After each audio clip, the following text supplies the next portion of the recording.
Hi everyone, I welcome to all of you in JRF वाले। UGC net paper one जो भी most expected PYQs हैं उसकी series में हम आप लोगों का स्वागत करते हैं। सो आज की वीडियो में हम कुछ और PYQs को यहाँ पर देखेंगे और ये जो भी PYQs हैं ये जून 2025 से मैंने लिए हैं और इन सभी का हम एक्सप्लेनेशन देखेंगे आज के इस वीडियो में। और इस बार हमारा मिशन भी है, क्या मिशन? JRF। तो जो लोग भी प्रिपरेशन कर रहे हैं, जिन लोगों की प्रिपरेशन अभी बहुत अच्छी नहीं चल रही है, तो आप लोगों को मैं बस यही सजेस्ट करूंगा कि बस आप लोग जितने भी आए हुए अभी तक के PYQs हैं, मतलब 2010 से लेकर के कम से कम 2010 से लेकर के और 2025 तक के जितने PYQs अभी तक आए हैं, मतलब जितने भी लास्ट पेपर्स हो चुके हैं, उन सभी के आपको PYQs लगाने ही लगाने हैं। ठीक, इससे पेपर वन में ये हम सिर्फ पेपर वन बताया, आपका जो कोर पेपर है उसमें भी लगभग आपको ऐसे ही तैयारी करनी है अगर आपको JRF क्लियर करना है, क्योंकि ये मस्ट है अगर आपको JRF चाहिए। ठीक, तो आप अगर इतने सालों के पेपर्स लगाते हैं तो आपको एक बहुत ही अच्छे से आइडिया मिल जाएगा कि जो एनटी है वो किस तरीके से क्वेश्चन पूछ रहा है, कैसा क्या उसका पैटर्न है और वगैरह वगैरह। ठीक, और जैसे आप लोगों को पता है 2016 के पहले तक तो शायद जो पेपर वन है हमारा उसके दो पेपर होते थे, एक पेपर टू होता था आई थिंक और पेपर थ्री होता था, मतलब उसमें आई थिंक थोड़ा सा अलग पैटर्न था। नहीं, आई थिंक उसमें एक ही पेपर होता था, बट हाँ उसमें 760 के समथिंग क्वेश्चन आते थे और उसमें से आप लोग को चॉइस मिलती कि कितने क्वेश्चन करने थे वगैरह वगैरह। ठीक है, तो मैं जो पेपर आपको बताया ना कि पेपर दो भागों में बटा होता था, तो वो जो हमारा कोर पेपर होता था वो दो भागों में बटा होता था। हालांकि अब तो थोड़ा सा इजी कर दिया गया है। तो आप लोग बहुत ही अच्छे से PYQs की प्रैक्टिस करिए, क्योंकि बिना PYQs के कुछ नहीं हो सकता है। ठीक है, तो चलिए अपने वीडियो को शुरू करते हैं। ये हमारा फिफ्थ क्लास है PYQs की सीरीज में। इसके पहले हम लोग 4 वीडियोस और इसी PYQs की सीरीज में देख चुके हैं और आज ये हमारी फोर्थ क्लास है। और आप लोगों के जो भी कमेंट्स हों या जो भी आप लोगों को शिकायतें हों या जो भी आप लोग अच्छा लगे इस वीडियो में, वो लोग आप कमेंट कर सकते हैं, लाइक करें और शेयर करें और सब्सक्राइब प्लीज़ ज़रूर करें, क्योंकि इस बार दिसंबर 2025 का जो नेट का एग्ज़ाम है उसके लिए मैं बहुत अच्छे से तैयारी करवा रहा हूँ आप लोगों की, जिससे कि आप लोगों को जो नेट JR है वो क्लियर हो पाए। चलिए अपनी वीडियो को हम शुरू करते हैं। तो हमारा पहला क्वेश्चन है कि match the list one with the list two. अब देखिए, कुछ ऐसे भी क्वेश्चन पूछे गए और इस बार तो बहुत लोग कहते हैं कि इन फिल्म से क्वेश्चन पूछ ले गए, ये कैसा, ये कोर्स का पार्ट नहीं है, ऐसा है वैसा। तो ऐसा नहीं, देखिए ये भी कोर्स का ही पार्ट है। ठीक, ICT से रिलेटेड ये भी है। ठीक है, तो चलिए अपने देखते हैं इसको। तो पहला मुगले आजम, फिर है शोले, बॉबी एंड मैंने प्यार किया। तो सबसे पहले मुगले आजम तो बहुत फेमस मूवी है, तो ये कब आई? ठीक, और शोले कब आई, बॉबी कब आई और मैंने प्यार किया कब आई? तो ये जानते हैं आप लोग, ये मैंने प्यार किया किसकी है? सलमान खान की। तो सलमान खान से 1980s या 1990s के समय के हैं। ठीक है, तो मैंने प्यार किया कब की होगी? डी का थर्ड। तो डी का थर्ड कहाँ पर होगा भाई? आप देख लीजिए और बाकी सभी को एलिमिनेट कर दीजिए, सबसे आसान तरीका है ये। ठीक, ये भी एलिमिनेट, ये भी एलिमिनेट, ये भी एलिमिनेट। अगर आपने थोड़ा सा भी कॉमन सेंस लगाया इन क्वेश्चंस में बहुत इजीली हो जाएगा। शोले कब आई थी? 1975, जब इमरजेंसी का टाइम था तब रिलीज हुई थी। ठीक, तो बी का फर्स्ट, देखिए बी का, देखिए दो तरीके से एलिमिनेट कर सकते हैं, एक तो डी ऑप्शन से और एक तो बी ऑप्शन से, है ना। फिर ए का फोर्थ, मतलब मुगले आजम कब आई?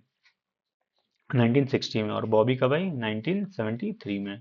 ठीक है, in the next question,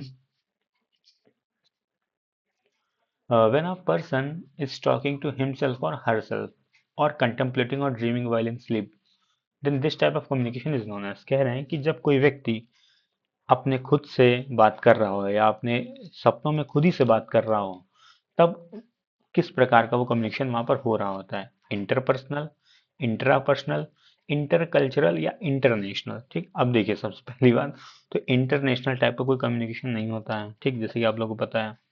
intercultural वो भी छोड़ दीजिए। अब हाँ, दो होता है कि एक इंटरपर्सनल और एक इंट्रापर्सनल।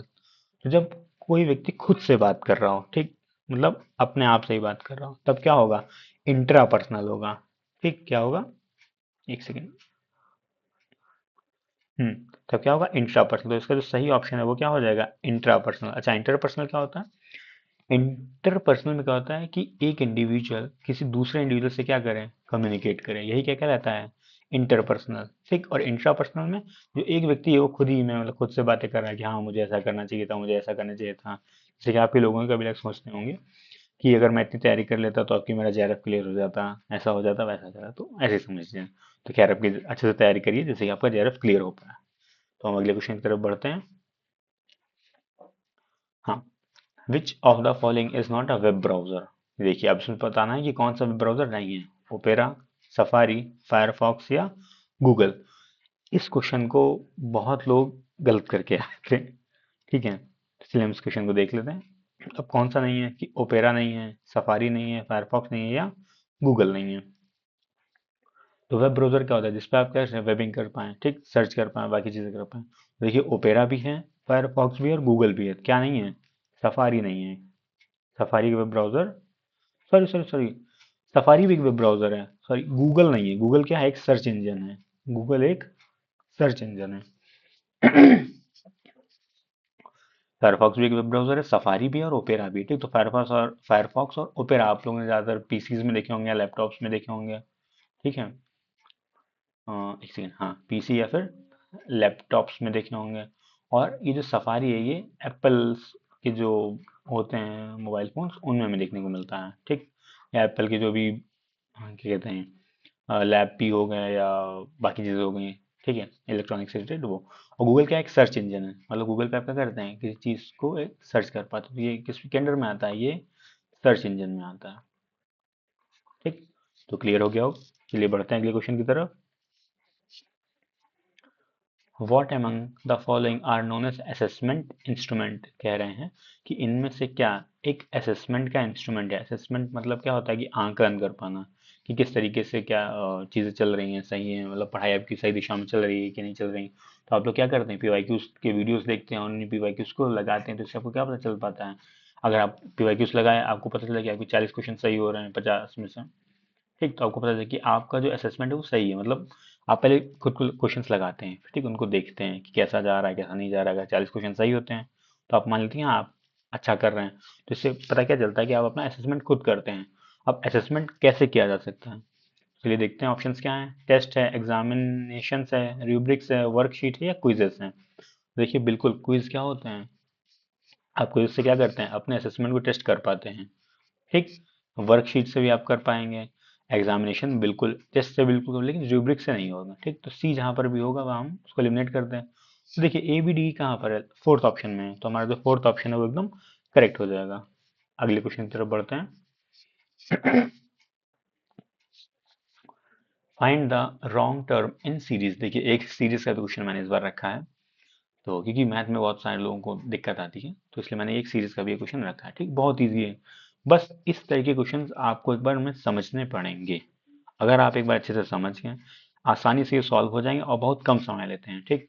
तो अब देखते हैं कितना लिखा है, 3, 12, 36, 144, 432, 1738, 5184, ठीक। अब पहले थोड़ा सा आप आइडेंटिफाई करिए क्या है क्या नहीं। तो पहले लिखा है 3, ठीक, फिर लिखा है 12।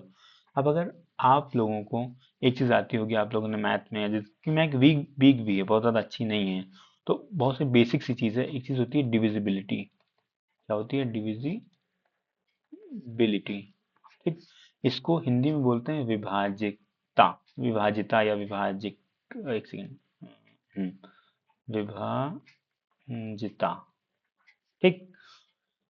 जब, और जिनकी बेसिक को माथ आती भी होगी, जैसे ये फोर्थ या फिफ्थ क्लास का ही है, आई थिंक फिफ्थ या सिक्स क्लास है, ठीक। उसी में आपको डिविजिबिलिटी या विभाजिता सिखाई जाती है, विभाजिकता सिखाई जाती है, जिसमें आपको 2 की, 3 की, 4, 5, 6, 7, 8, 9 एंड 10 तक के, ये सभी क्या जो डिविजिबिलिटीज हैं आपको सिखाई जाती हैं, ठीक। तो ये समझिए कि वहीं से क्वेश्चन उठाया गया है, ज़्यादा टफ नहीं, बस क्या थोड़ा सा कॉमन सेंसिकल है।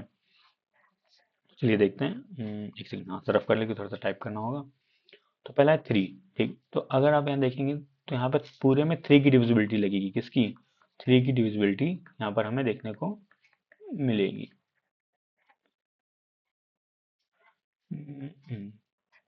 ठीक। तो पहला है 3, ठीक है, 3 3 से डिवाइड होता है बिल्कुल, 3 4 से 12 होता है, तो ये भी डिवाइड हो जाएगा, ये भी हो जाएगा, ये भी 3 से डिवाइड होगा, 3 1 3, 3 2 6, 12 आ जाएगा, ये 4 आएगा, ये 1 आएगा, ठीक। इसको डिवाइड कराएंगे तो 3 4 से 12 बचेगा, 2 इधर आएगा एंड 3 8 से 24, ठीक। इसको डिवाइड कराएंगे तो 3 1 जा 3, बचा 1 इधर आया, 3 4 जा 12, फिर बचा 1 इधर आ गया एंड 3 4 जा 12।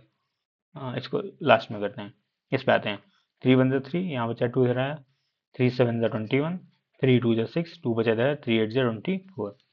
अब ये देखिए ये 3 से डिवाइड होगा ही नहीं। अच्छा एक और तरीके से मैं आपको बता दूं कि जब भी आपको 3 से डिविजिबिलिटी चेक करनी हो किसी भी नंबर की, तो जो भी आपको नंबर दिया गया हो उन नंबर्स के डिजिट का क्या कर दीजिए आप सम कर दीजिए। जैसे दिया गया था 12, ठीक, तो यहाँ पर डिजिट है 1 और 2। अब इनका सम करेंगे जब हम, कितना आएगा, 3 आएगा। तो जो भी यहाँ पर नंबर आएगा, ठीक, अगर वो 3 से डिवाइड होगा तो ये जो नंबर है वो भी 3 से डिवाइड हो जाएगा। बहुत सा सिंपल है, बहुत डिफिकल्ट नहीं है।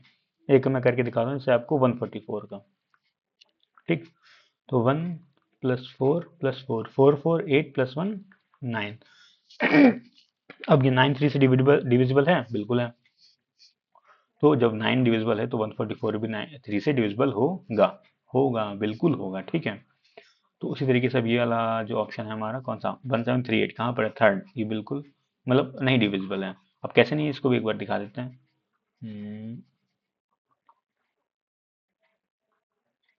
हम्म, जिससे लिखा है 1738, तो डिजिट्स को अलग अलग लिखिए, 173 और 8, 7 1 8 8 8 16 प्लस 3 19। तो क्या 19 3 से डिविजिबल है, बिल्कुल नहीं है। तो यहाँ पर देखिए पूरे में 3 की डिविजिबिलिटी लग रही थी, तो हमने इसको आसानी से सॉल्व कर लिया, ठीक। सीरीज को बस आपको समझना है कि किस तरीके से दी जा रही है, कैसा क्या है, और इस तरीके से ना आपको बहुत अच्छे से आने चाहिए, बहुत ही बेसिक है। तो हमारा जो थर्ड ऑप्शन है वो एकदम करेक्ट हो जाएगा। So thank you everyone. Thanks for watching. Please like, comment and share and also subscribe my channel JRF वाले। और आगे भी हम लोग पीवाई की सीरीज को कंटिन्यू रखेंगे। प्लीज़ आप लोग अपना कमेंट ज़रूर करें कि आपको इस वीडियो में क्या अच्छा लग रहा है, क्या हम और क्वेश्चंस को लगा सकते हैं, ठीक, और या फिर इतने क्वेश्चंस को रखें और अलग प्लेलिस्ट बनाएं, किस तरीके से हम क्या कर सकते हैं। आप प्लीज़ अपना कमेंट ज़रूर करें। Thank you.